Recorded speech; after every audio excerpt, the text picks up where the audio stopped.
Hello. Hello from a very happy person from Melbourne, Australia. Now, I'm very happy because finally it's been raining for last 2.5 days, and the rain is healing the bushfires. So they're not totally off yet, but at least they are healing a bit. And this bushfire has been going on for 70 long days already. So and it's killed about 1 billion animals. 29 people nationwide have lost their lives so far. Out of three have been firefighters who were trying to save our lives, and out of those three firefighters, two were actually common citizens like us who were just volunteering there in the fire safety department and have lost their lives as well. So, as bad as it may sound, but I see the side of humanity in this as well, that people we are just surrounded by people so brave who have lost their own lives in order to protect our lives. So it feels really good to be in a country this brave. All the states in Australia have been affected by the bushfires, and about 2,000 houses have been destroyed or damaged so far. And the army has helped a lot of people evacuate from the damaged areas so far as well. While the evacuations have been taking place, the victims have actually seen the day sky go from orange to red all the way to black as well. So it's just been very crazy weather here. Though I live in an area where we are not affected by bushfires. I'm in Melbourne, western suburbs, and up here also one day I was parked in a shopping center's parking lot, and I could see the sky, which was so dark, and it just felt like it's about to rain. But as you can see in the video right now, it wasn't just that it was about to rain. It looked like that, but actually they were that was the effect of the blazes of the bushfires, which I was miles and miles away from. America, Ireland, Canada, New Zealand, Scotland, all of these countries have already sent their crews across to help our firefighters tackle the bushfires and help in any way they can. So thank you to all of these countries and all of the people who have donated, and all the rescue organizations as well, who have worked day and night to take care of the lives which have been impacted because of the bushfires. The quality of air has been compromised really badly. In fact, on one of the days, Sydney has air hazardous for humans to breathe in. In fact, it was 11 times higher than the hazard rate. In fact, in Canberra, because of poor air quality, on one of the days, government department's office had been shut as well. And that department was responsible for coordinating Australia's response to disasters and emergency management, which was close due to poor air quality. So even the administration is having a very difficult time tackling this big bushfires. So rain is definitely helping out in healing.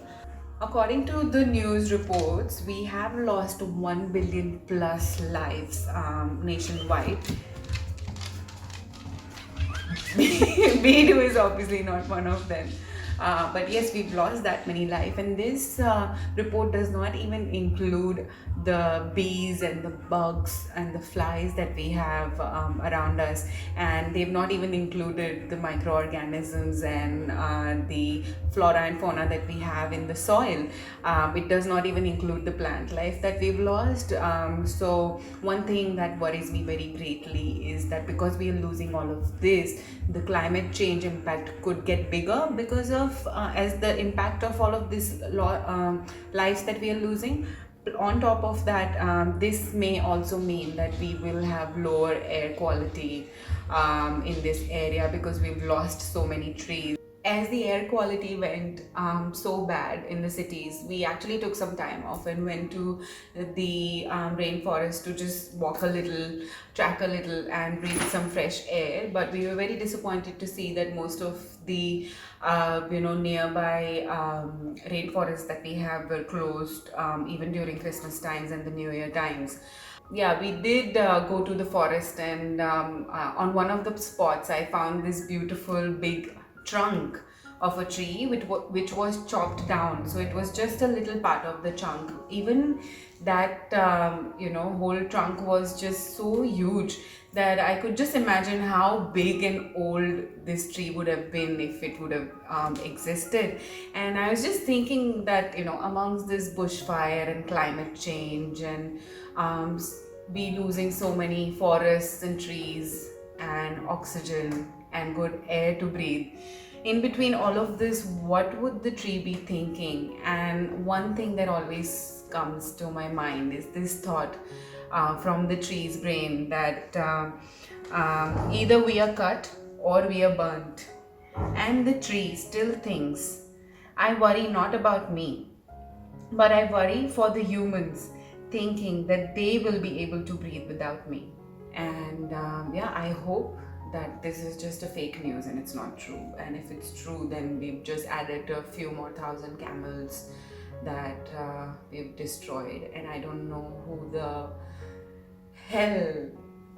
who the beep gives us the right to actually take decisions on killing so many lives when so many lives are already being lost.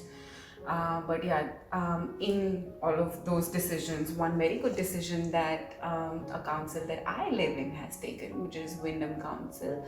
Apparently, they've said that from this year onwards, in the New Year's celebration, we used to have fireworks in the council area, but now they will have the laser show instead. WWF, the World Wildlife Foundation, has also raised a campaign to raise about 2 million koala friendly trees nationwide, which is again another very great initiative. But glad to see a lot of people actually running, into the bushfires, into very dangerous areas, which they shouldn't unless they're trained. But people are actually running into the forest to save animals like koalas and kangaroos, and a lot of rescue organizations are doing some good work around this as well. So thanks to them. I am yet to confirm this statistics that I came across the other day, but apparently, if someone can throw light on this, but I read this somewhere that the amount of animals that have been killed in this bushfire in Australia so far is the same amount of animals which are killed every 2 days. So people can eat meat. That's some food for thought there. Crazy reaction of me being into this calamity of Australian bushfires was that I was so tired of hearing about so many lives lost every day, and I am a lot into music. So there's this rag in Indian traditional classic music, which is called the Rag Malhar. Apparently, that rag, which is that tune or that rhythm, was so intense back in the day, and it was played with the tools with so much of precision that that intensity of the tune used to get the clouds to shower rain in that area. So while I was here, I was literally, when I wake up every day, I would put on the Rag Malhar record that I had. It was about a 35-40 minutes of record by Pandit Bhim Sen that I used to play, and I used to play that every day after my arrival in Australia. Not that I expected rain coming from that music, but even if it had even 0.00001% chances of it bringing rain, I wanted it to rain. I wanted to help in every little big thing, in every little way I could.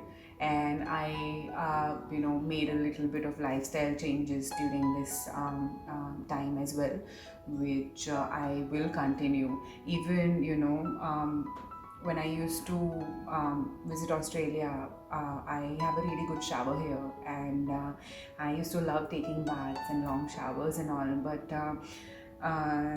the day I saw the smoky sky because of the blaze, I actually came back and I went into the shower and I quickly came out in like 2 minutes. Usually I spend about 10-15 minutes there, but I came out of the shower in 2 minutes, thinking that this water could have prevented the drought if it was at the right place, but it's in my tap.